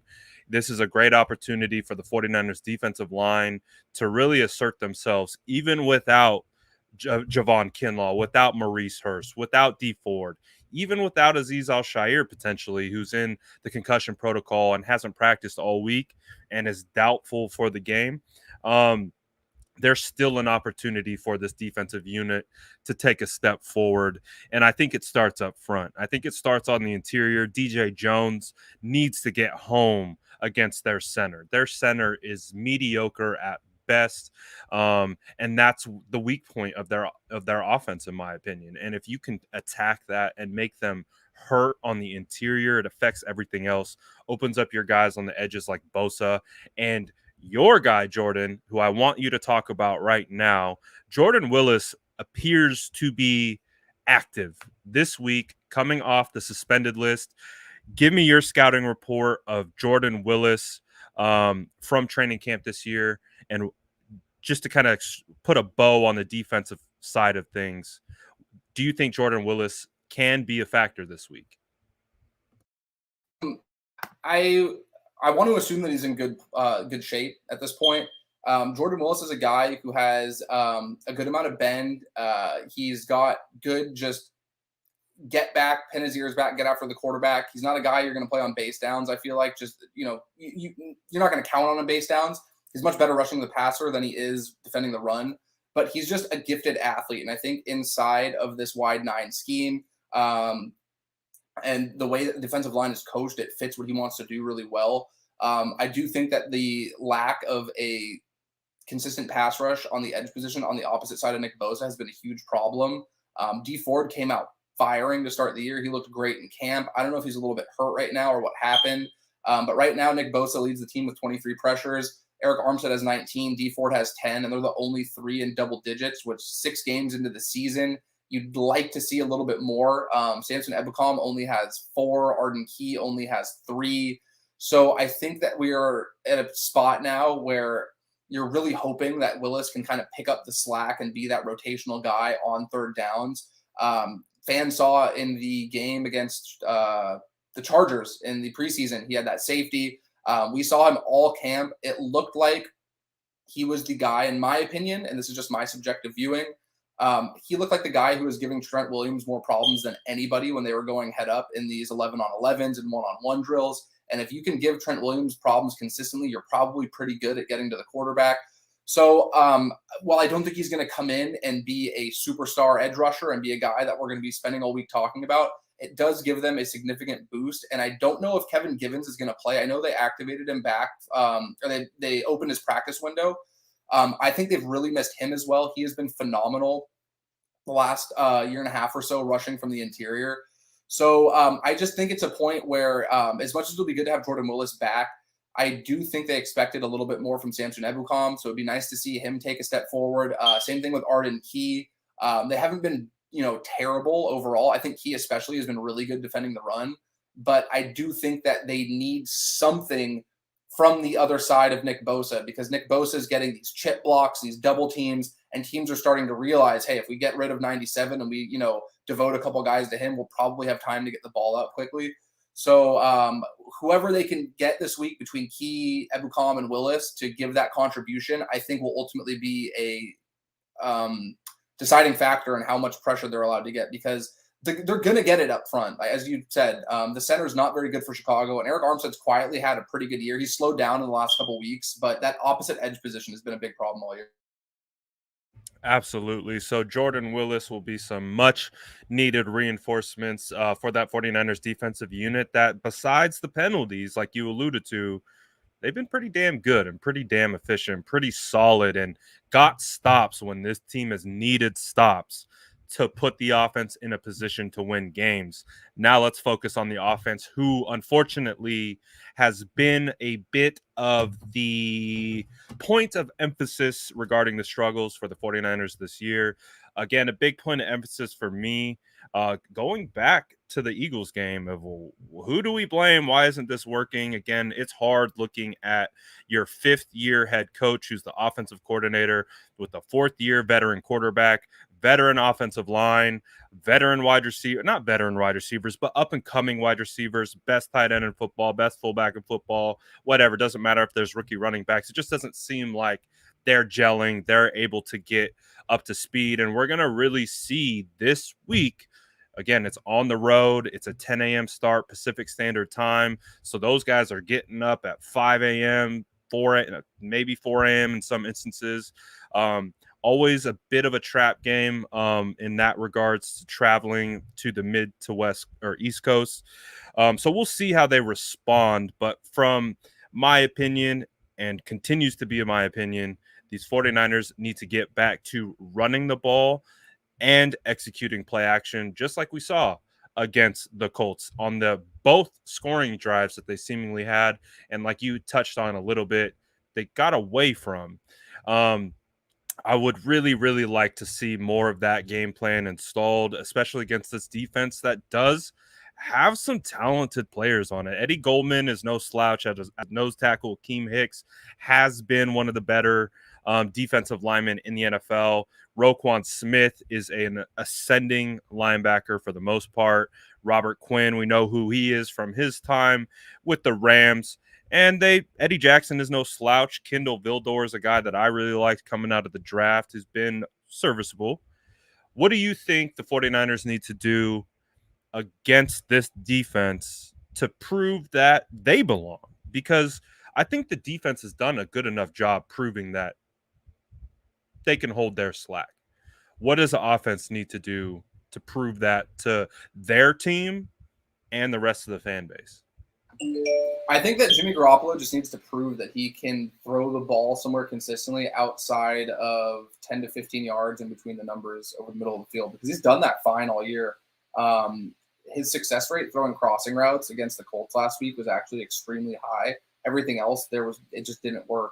And I remember watching live, and again, I'm sitting there in the rain, so it's a little bit, I don't get the same view I get watching film, but watching that 3-play drive where they ran the 3-play action deep crossers back to back to back, when they run that, things tend to work, but ultimately defenses are going to take that away. And that's one thing I do want to stress to people, like, well, it worked. Why don't they keep doing that? You can't do it every single time, because eventually defenses are going to key in on it. They're going to take it away. And I do think that it is something that, while it does fall on Kyle Shanahan to find something else that works, it falls more on the quarterback and his own limitations, not being able to do that. So prove everybody wrong, Jimmy. Make some throws outside the numbers, hit on some of these out routes, get into a rhythm early, because what they can't afford to do is they can't afford to have what happened against Philadelphia and Green Bay, where they come out and they're just flat on offense. They're going 3 and out. They're giving the ball back. They need to sustain some drives, and they need to get into the opponent side of the field and just get some points, because the Bears do have a fairly good defense in the red zone. So even if you're settling for 3, I do think that the 49ers defense is good enough that they'll be able to keep them in the game, but they can't have these drives where they're just going 3 and out, because the Bears right now are ranked 8th in red zone percentage, meaning that they're 8th in the league in allowing touchdowns versus field goals within the red zone, or allowing just touchdowns versus, out of the opportunities that have been there. the 49ers offense is number one. So I do think that that is something where if they get into the red zone, there's a whole section of the playbook that's just red zone plays. And whatever they've been running out of that section of the playbook has clearly been working this year. But the problem has been getting there consistently. So I would like to see some kind of continuity through the air from Jimmy, from his receivers, from whoever's playing tight end, whoever they're throwing the ball to, pick up some of the slack, because the running game, essentially what defenses have done, in my opinion, is they've understood that they're not going to get beat through the air like that. They've sold out more against the run. While they are still leaving a lot of too high safety looks, they're also dropping these guys in the box a lot of times immediately after the snap. So I just want to see, nothing would make me happier than to see a deep shot dialed up that Jimmy hits that gets him feeling confident, and then it gets the offense rolling a little bit. They're able to move the ball consistently. And again, it's not a net loss if you get into the other side of the field. I believe Robbie Gould's still out, right? It's still Joey Sly kicking. Joey Sly has a much bigger leg than Robbie Gould. So you get into, the 40, 38-yard line of the Bears. You can hit a 54, 55-yard field goal depending on the conditions. I don't think there's going to be any extreme weather. And you take that as a win, because that's something this year that the 49ers offense has not been able to do. It seemed like it's been kind of boom or bust. They're either marching downfield for a touchdown or they're going 3 and out on the other side of the field. And I just think that kind of continuity and rhythm, again, even if you're just coming away with a field goal, will start to build some confidence and start to gain some momentum, not only in this game, but going into the next 2 against 2 very tough divisional opponents. So I would like to see the passing attack take a step forward against a defense that's not going to have its best pass rusher and its best player overall. So we'll see if that ends up happening. Absolutely. Ellis says the 49ers are ranked second in most penalty yards and tied in third with the most turnovers. They are beating themselves 100%. They are beating themselves. We have watched it week in, week out, especially on the offensive side of the football. The defense, like we talked about, they are bending in spots, but they are doing a good job of also not breaking in critical spots that give the offense an opportunity to come back and make plays. But unfortunately, the penalty yards, the turnovers, the missed execution, the missed blocks is continuing to come back and haunt this team. So that's one of the things that I'll be looking for. I'm be looking at those tight ends. I'm going to be looking at that right side of the offensive line. I want to be looking at everyone. I want the blocking to be on point.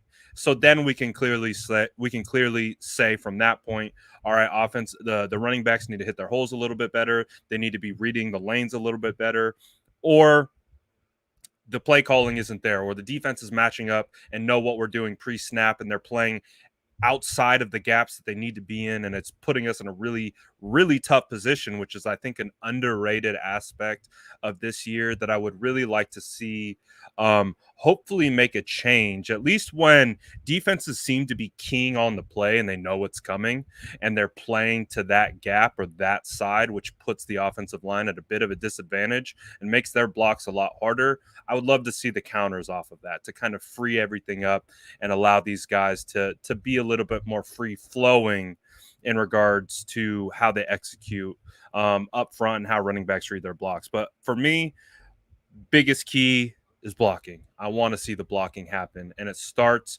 with the guys up front, starts with Alex Max, then it goes to Brunskill Tomlinson, and then Trent Williams and Mike McGlinchey. But that does not exclude Ross Dwelley and Charlie Warner. Charlie Warner, I feel like, has been doing a pretty damn good job in some short stints, showing as a blocker what he's able to do. So I won't be surprised if we see more Charlie against the Bears, just based on his blocking capabilities up until this point. Because I would say Ross Dwelley's probably a better pass catcher at this point. But when you're not getting past the ball and you need the guy to block, I'm probably leaning towards Charlie at this point. But at the end of the day, comes down to the quarterback position, comes down to the coaching, comes down to situational. Just want to see those things get tied up a little bit. Before we get into some questions, they've been chirping you about your smoke detector, Jordan. And the coach said, I've been trying to fix it. I put a request in for maintenance. I apologize, you guys. It does not stop. I've been trying to fix it for like a week, and I promise you, I know you guys, it's annoying you right now. I have to live with it 24/7, and it's driving me nuts too. I apologize. I promise you that I'm not ignoring it. I just don't know what it's like. possessed or something. I don't know, but I am very sorry for anyone who has to hear it. If it makes So, you feel better, once this live ends, I still have to hear it all day too. So and I love the nickname that Coach gave you. He gave you hashtag 9-volt Jordan. The other reason why I do love it, because Jordan has the term electric. If you hear me say it, I say it because of Jordan. Jordan is on point with the electricity, and that's why I love the 9-volt Jordan. It's beautiful. But this is the point of the show. Jordan, how are you doing on time? Actually, before yeah, before we I got plenty of time. okay, so we got some time. I got probably about 15, 20 before I got to have a hard stop. But this is the opportunity. Let's ask Jordan some questions. Um, obviously, I think this is going to, just like we're doing with Jason Aponte on Wednesdays, Jordan, you are going to be here on Fridays. You don't have a choice in the matter anymore. So you'll be here. I'm excited to have you. Why don't you guys drop some questions in the chat for Jordan, and we'll end on kind of a Q&A back and forth. And while some of the questions get dropped into the chat, is there anything that we haven't touched on that you've been kind of stewing or thinking about that you kind of wanted to get off your chest while people start dropping some questions in the chat?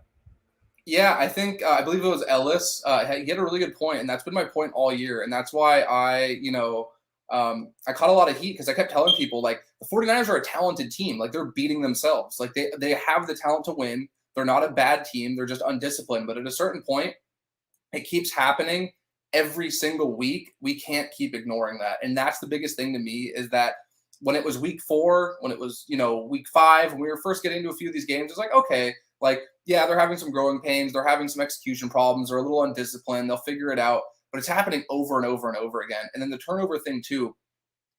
49ers defense, for whatever reason, for the last few years, hasn't really been able to generate turnovers at the rate you'd expect from a defense that's finished top 5 in the last 2 full seasons, and they're top 10 right now.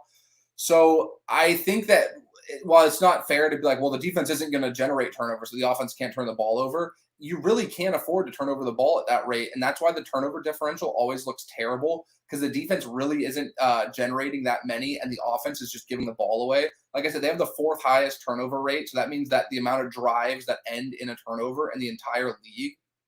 And that's a huge problem because they don't have the playmakers to make up for it.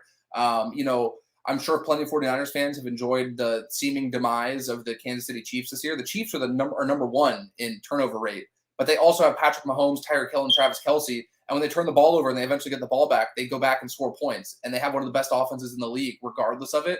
The 49ers don't have the quarterback play and the firepower in general on offense to make up for it. So they have to be very careful. And that again comes back to, like Alex Smith. A lot of people didn't like Alex Smith for a long time because he was a game manager. He didn't take shots downfield. But Alex Smith protected the football, and he at least kept the team in games because he wasn't just giving the ball away. And that's been a huge problem this year.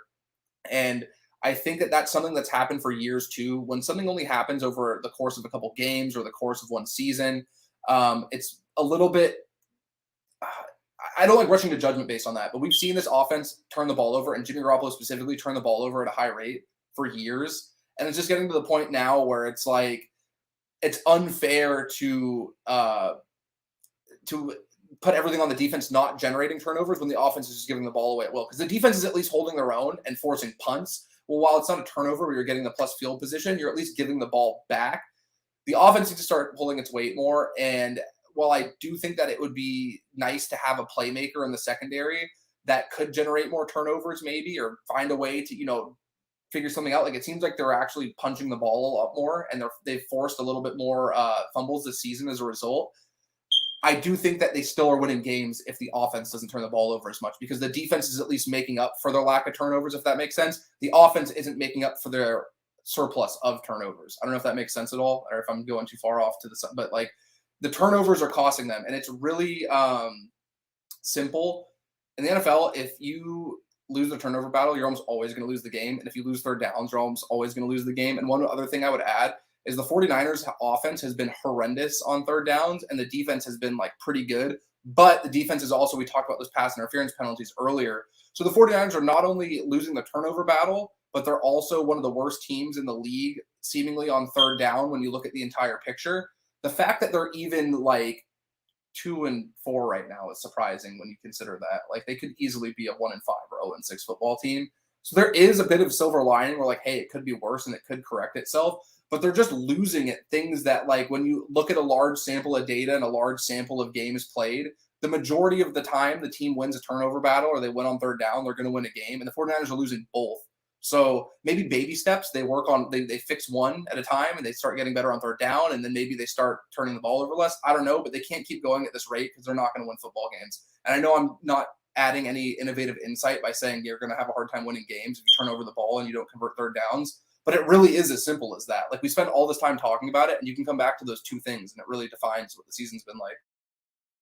100%. This season has been defined essentially by those miscues, and ultimately is the reason why they haven't been able to get going. Interprets wants to know along those same lines. Do you think the offense is partly struggling because they are practicing different playbooks with Jimmy and Trey and not focusing on one thing? Do you think that's occurring? I think there's two things. Timing between quarterback and receiver is really hard. That's something that organically you can't force. You need to generate over time. And then the other would be the holding penalties we saw in that Arizona game.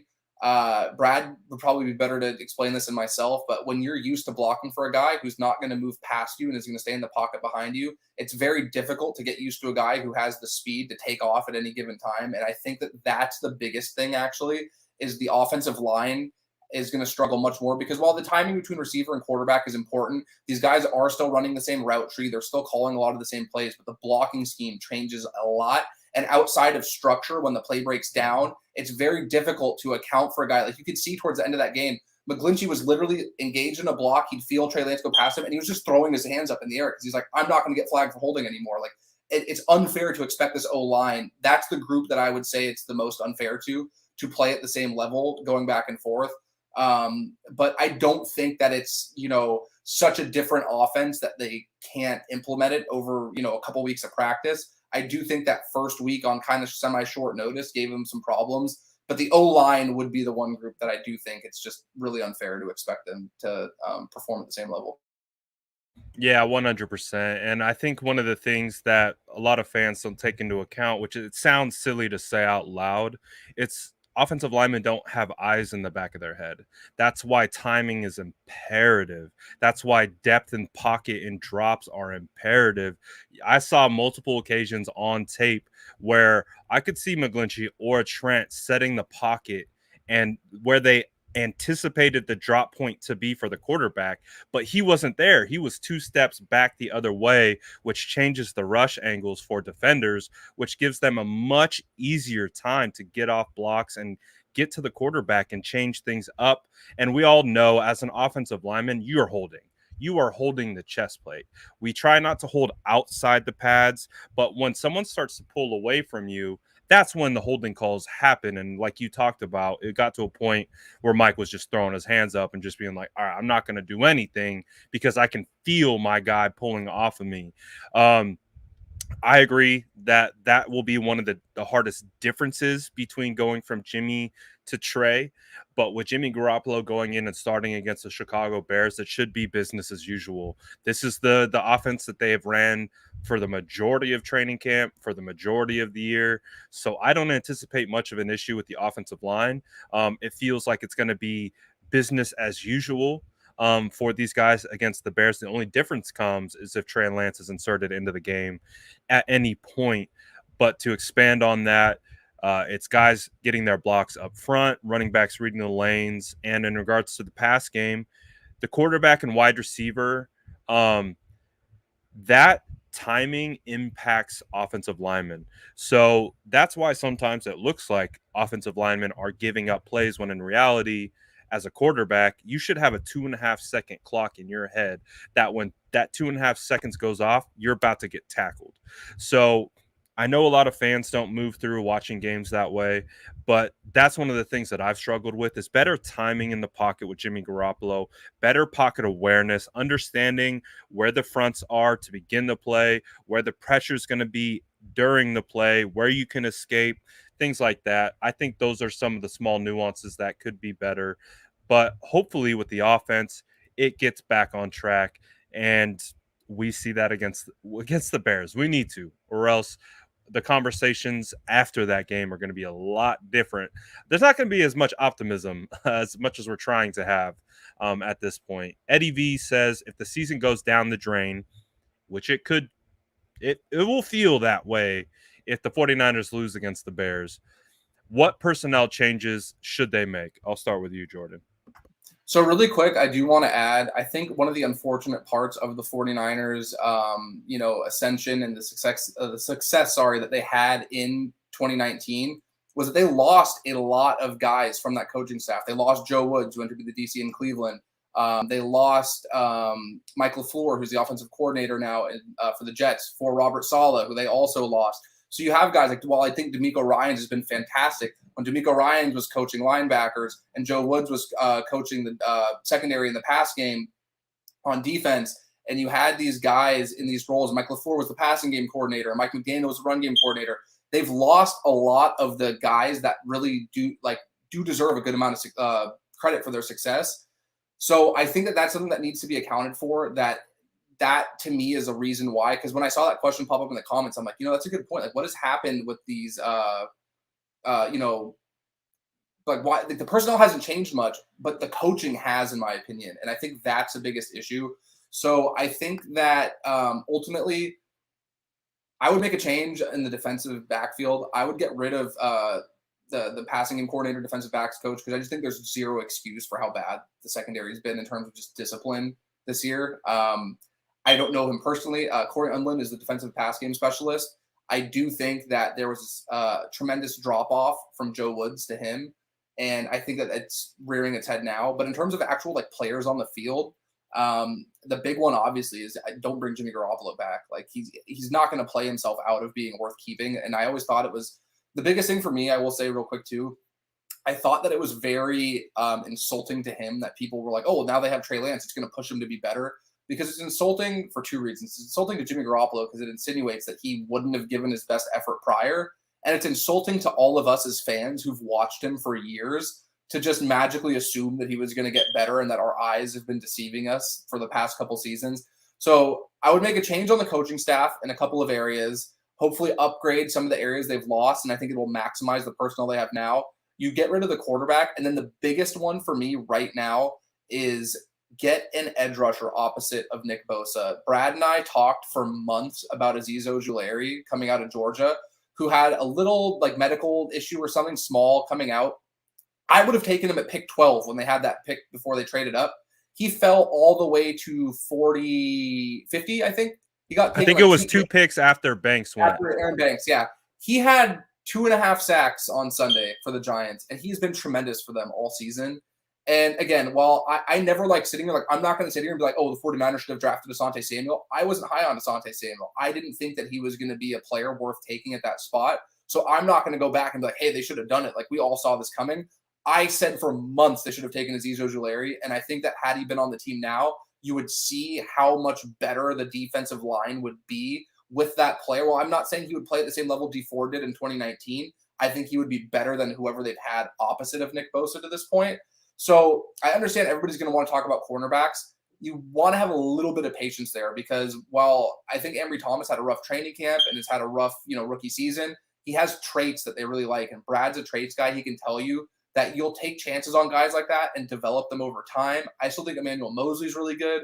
I think if Lenore gets better with his run fits and is able to play against the run a little bit better, he's the nickel cornerback of the future. So I understand corner seems like a glaring need right now, and I don't blame anyone for thinking that. But I don't think it's a position they address via the draft. Maybe there's a free agent they can get that's a veteran guy that they can bring in and trust. But that opposite edge rusher to me is the biggest player personnel decision that they can make because everywhere else, I like what they have on the offensive line. I think that they're fine there. The receiving group, maybe they add a third wide receiver, 2 in the middle rounds. I wouldn't be opposed to that. But they have the quarterback of the future. They have young running backs. They have a lot of guys in place. To me, it's more shoring up the coaching staff and then again, that opposite edge spot. And I don't know if coaching staff factors into your decision or your question. Sorry about that. But I do think it will trickle down to the personnel. So those would be the changes I would make. And if we're talking more about in-season personnel changes, if it does go out the rails, I'm 100% on board of it's time to move on to Trey Lance. The Jimmy Garoppolo experiment has effectively failed. If they lose against the Chicago Bears, that will be 4 games in a row that Jimmy Garoppolo has lost with a talented roster. At the end of the day, it's a what have you done for me lately business. We've argued QB wins for years and years on whatever app you choose to be social on. It really doesn't matter. But at the end of the day, what are you doing for me right now? And right now, we're not seeing the performance that we would like to see from winning caliber football. And I think a part of it is we expect a lot. I expect a lot. I expected a lot more from Jimmy Garoppolo, from Kyle Shanahan, from these wide receivers. I expected more. And unfortunately, we haven't gotten that to this point. So, a personnel decision that I'm looking to make is I'm looking to change quarterbacks. Personnel decision wise on the offense, I want to see Banks at a certain point. I want to see Banks when he's ready. Based on what Alex Mack came out and said on the yesterday at the press conference, I believe it was, he's still trying to get the playbook going, like trying to understand the complexity of the playbook, understanding the small things of being an offensive lineman. He said from a traits perspective, Banks is legit. It's the small things of understanding the small nuances of the playbook, of what they're trying to accomplish, that Banks still needs to get up to speed on, which makes him play slower. We've talked about that at length in 2020 with McGlinchey and his struggles that year, and why he struggled so much was just pressing too much. That will happen to you as an offensive lineman. So I understand if Banks doesn't get in right away, that's fine. I want to make sure he gets in when he's ready and not thrown into the fire. Would love to see Banks come in. Would love to see a little bit Diamador Lenore in the future too. If he doesn't, if there's nothing to play for, then I'm wanting to develop and play the people that are going to be beneficial to me the following year. So that's how I am as someone who likes to develop talent. That still might not be the case because these guys are on payroll and they are going to typically play the most expensive guys regardless. Will be interesting to see if Ambry Thomas ever gets any run. We'll find out. It hasn't been a good start for him up to this point. Let's see. I'm a little backed up here, but I'm trying to find. Let's end it on one last question. Drop questions in the chat if you got them. I'm going back and looking to find some. I know the coach had one that I saw about Mike McDaniel. I don't know if you're past that or not, but looks like we lost Brad. And my apologies to Eddie too. I completely misunderstood the question. I thought you were asking like what changes should they make in the off season.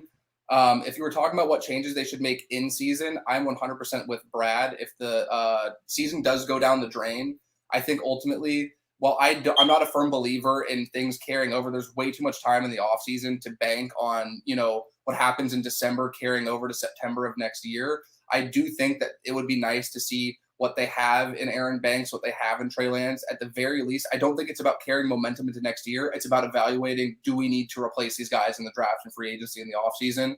So my apologies if I misunderstood that question, which I believe I did. I'm sorry. I thought you meant more like what changes should they make after the season is over. But I pretty much agree with everything Brad said for whatever it's worth. But my apologies for misunderstanding that. I'm back. I got a little bit disconnected, but we're back. Coach wants to know, Jordan, what amount of scrutiny do you lay upon Mike McDaniels, being as though he's the run game coordinator? We're having a tough time executing game plans. Where does he stand, Mike McDaniels, that being, or Mike McDaniel? Where does he stand in all of this? So Kyle Shanahan has said on a few occasions that Mike McDaniel is kind of the unsung hero of that offensive staff. He's a guy who is very creative within the running game. He's a guy who Kyle credited with a lot of their success over the last couple of years. And I believe the reason they promoted him to offensive coordinator this year was because they were worried about another team doing that and bringing him on, as we've seen with multiple um, people from their staff being poached to other franchises. I do think he deserves some of the blame. I think the biggest problem for the 49ers, honestly, and this pains me as a guy who has long said that you can kind of find similar production from running backs. You don't need. I'm not a firm believer in paying them a lot of money. I'm not a firm believer in giving them, big contracts. But I do think that Raheem Mostert is a guy who is so physically unique, and his combination of speed and vision is so hard to replicate. One thing that stuck with me was Kyle said after that first game when he got hurt in Detroit that they had to scrap an entire part of the playbook that were aggressive outside zone runs built strictly for Raheem Mostert's skill set, because not only is there not a player in the 49ers who can run that, there's probably not another player in the league that they would believe could run that same, have that same combination of vision and speed. Like Raheem Mostert is arguably the fastest player in the NFL when he gets in the open field. Like maybe you could make the argument for Tyreek Hill. That'd be a really fun foot race to see. But I do think that they haven't adjusted well since Mostert has gone out. And that is something where I don't know if you blame it on, the personnel decisions they made prior. I do think Elijah Mitchell is a guy that can do a lot of similar things, but he's not going to be Raheem Mostert because, again, he's kind of a one-of-one player. But, just off the top of my head, like that, they seem to go to that toss play a lot of times when things are slowed down. That play we saw them run against New York to start the game last year where Mostert went 75 yards for a touchdown. That kind of seems to be their, like, last resort, like things aren't working, let's go back to this. And they haven't normally they have 4 or 5 plays like that within the running game that they can go back to. I thought they did a really good job, and Darius Leonard touched on it. They were running a lot of misdirection to start the game, and it was really giving the Colts a hard time. For whatever reason, they didn't stick with it. So I think Mike McDaniel deserves some, blame. He's the offensive coordinator, and the offense is having issues. But at the same time, again, as a guy who's a devout, believer that Shanahan is very good at what he does, Mike McDaniel isn't the one calling the plays. Kyle Shanahan's the one calling the plays. So if we get back to like a rhythm standpoint and why things aren't like flowing the way we think they should, I think Shanahan deserves more blame than McDaniel. But I also think Mike McDaniel is the offensive coordinator, and he is a guy that shouldn't just be like, oh, well, Shanahan calls the plays, he's getting all the blame. I think they both share it. But I do think, again, the play calls aren't really the problem. It's just an execution thing. And unfortunately, when you're down to your, I think there's been issues with Mitchell at times where he's looked really good, but there's also been times where it feels like he's not hitting the proper holes. He's cutting back when he doesn't need to. And I think that, having, like Brad mentioned earlier, having Ross Dwelley instead of George Kittle, Ross Dwelley has some of the best hands on the team. He's a very good receiving tight end. He's missed a lot of blocks, and these little minor things, even guys like Alex Mack, who's been in the league for a long time, he's a Cal Bear. So I, root for him even harder. I think that it is very difficult to place all the blame on the guys calling the plays when the players aren't executing, because it's not a situation where it's like, okay, they're having the same issue week in and week out. Like Brad said, it's a tight end here, it's a center there. It's little things where it's like, okay, it's hard to get on the coaches for not coaching it out of them, when I'm sure when they're running these things during the week, these issues aren't happening like that. It just seems to be unfortunate, and just seems to be happening at like the worst possible times. The other thing I would add is that I remember Mark Schlereth said the year after the 49ers went to the Super Bowl, he works for Fox, he talks to a lot of these teams, he's a former player. He said that the biggest thing, every offseason teams are trying to copy from one another. It's a copycat league. You hear that all the time. The biggest thing the year after the Niners went to the Super Bowl that all these teams were trying to replicate was the 49ers run game.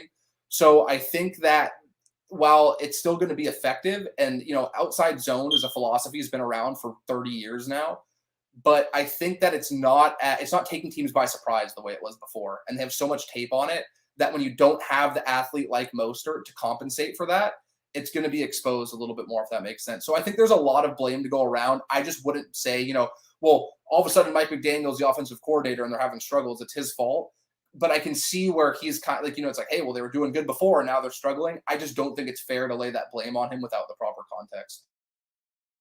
100%. Coach also goes on to say, Mostert has spoiled us. His speed takes so much pressure off the O line, stretches the line of scrimmage and depth for Jimmy and Kyle. He's such an underrated loss. 100%. He was such a special running back in regards to it's the combination of speed and vision, because he has multiple gears. And this is one of the things that I've noticed with our young running backs. Some of the things that I've noticed with Elijah Mitchell, sometimes he's too fast. Sometimes he gets to a spot too soon and doesn't let his blocks develop. Sometimes he doesn't set up his blockers just like Raheem Mostert would do. And when you're a guy like Raheem Mostert that can literally start and like control your speed at will, you can do a lot with that. And you have the vision to back it up. It makes your offensive line look phenomenal. And when you don't have that, it makes your offensive line look a lot worse. And when you compound on guys missing blocks, then it just looks like, what is happening here? So to kind of go back to the Mike McDaniels thing, honestly, if I'm looking at anyone to give responsibility to, it's Kyle Shanahan. Mike McDaniels is not out there blocking. He's not out there missing his leverage. He's not out there putting his head on the wrong side. He's not doing those things. That's on those guys, and those are day one things. Those are things that you learn back in college. So I'm not going to hold Mike McDaniels super accountable for some of the issues that are happening in the run game. I do have some of the questioning. I came away from the Colts game questioning some of the runs that they were doing, which is like an insane severe outside zone. I don't know if you noticed it, Jordan, but it looks like the offensive line just is clearly just turns 90 and runs straight, and that's the leverage, and the running back has to pick and choose the lane. But if there isn't a clear lane, he ends up running into the defender because the offensive line is clearly walling off only one side, but it's all of them, and they're all walling off just one side. So if there's not a natural hole, the running back is just running into defenders because it's just the way that the leverage is working on the play. I have noticed, though, they use that same exact blocking technique in their play action, which is probably why, because they don't want the offensive lineman to get depth. Again, you go past 1 yard on a pass play, that's a penalty. So my assumption is those plays are to set up the play action, and is why we were seeing those play action plays work really well against the Colts. Hopefully they get back to that. But in regards to the run game, it's literally one block away. I don't know how many times I've seen it on tape, time and time again. It's just one block away. There was one play. Oh, sorry. Go for it. I was going to say there was one play too. I think it was the 4th down call. It was 4th and 2. And the 49ers had a play where it was a design power with Trey Lance in that Cardinals game. And they were pulling Laken Tomlinson across the formation from left to right. And the hole was there.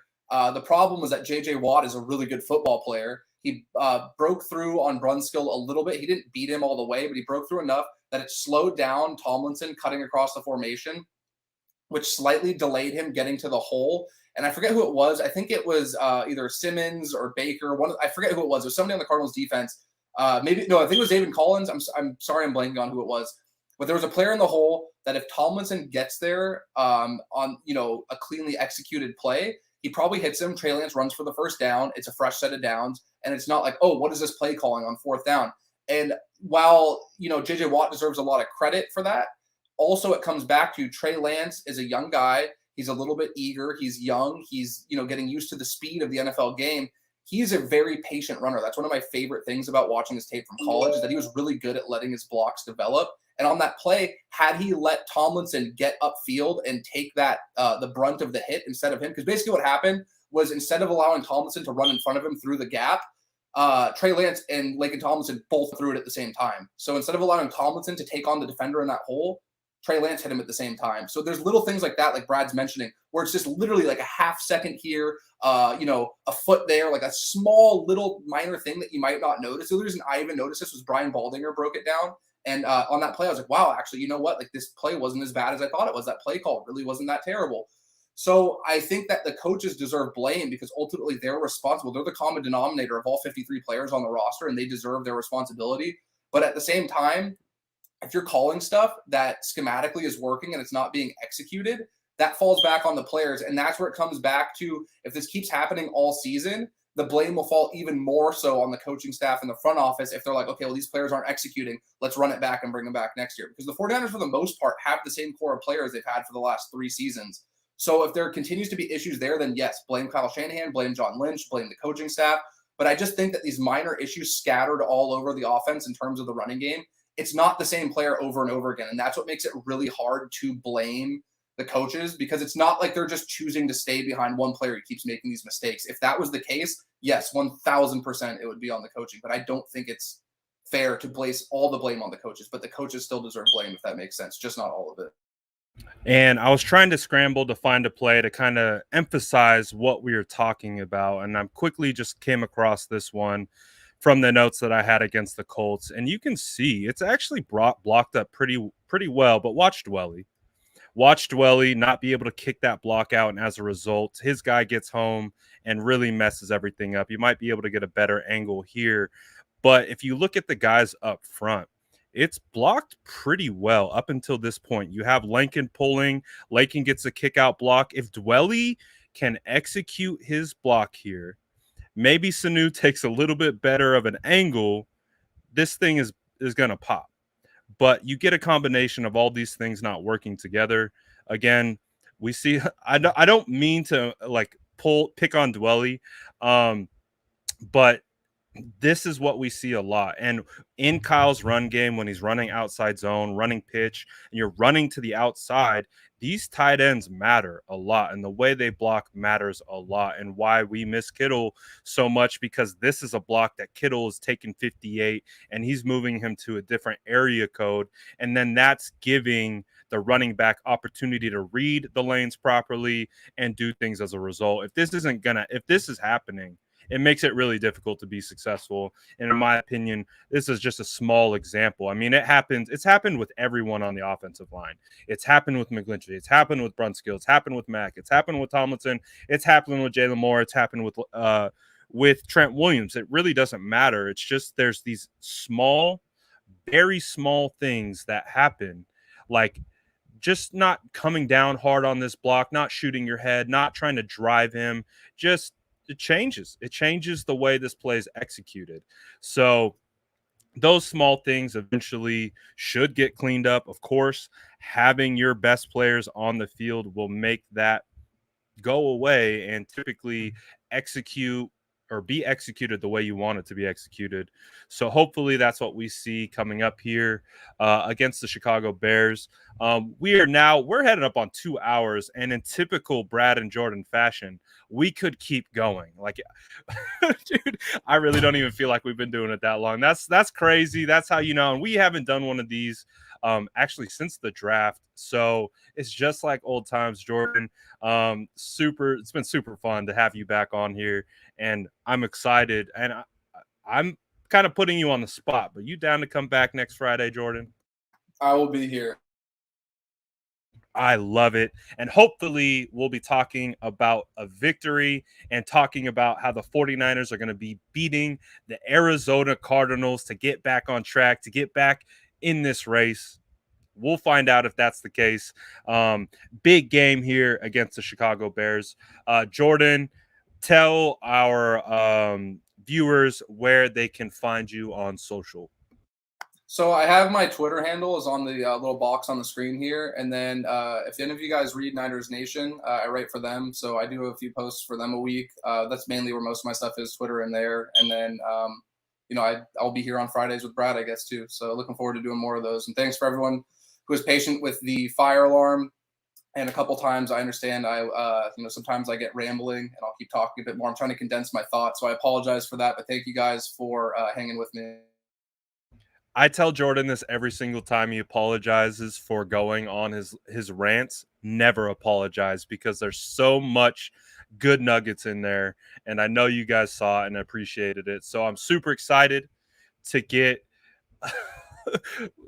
I'm not going to give it any energy. I almost did, but anyways, Jordan, Thank Oh, you I saw so it too. much. I think it's funny. I thought it was funny. I thought it was very good. Just like it's hilarious, but you know how it is. Troll's gonna troll. It is what it is. Come back anytime. Thank you for being a part of this view count, getting our video and comments out into the algorithm. Thank you so much. We appreciate your comments and likes any way they come at the end of the day. So we'll be back next Friday. I might do a watch party this weekend, TBD, but most likely we'll do it again on Friday. The game starts at 10 a.m. on Halloween. It's going to be a big one. We'll see what happens. But again, thank you, Jordan, for hopping on. I appreciate everyone who hopped in the chat and made these lives, continue to make these lives great. Brittany missed the show. It's all good. You can watch it back. It's about to get loaded up. All good. Jordan, thank you so much and have a fantastic rest of your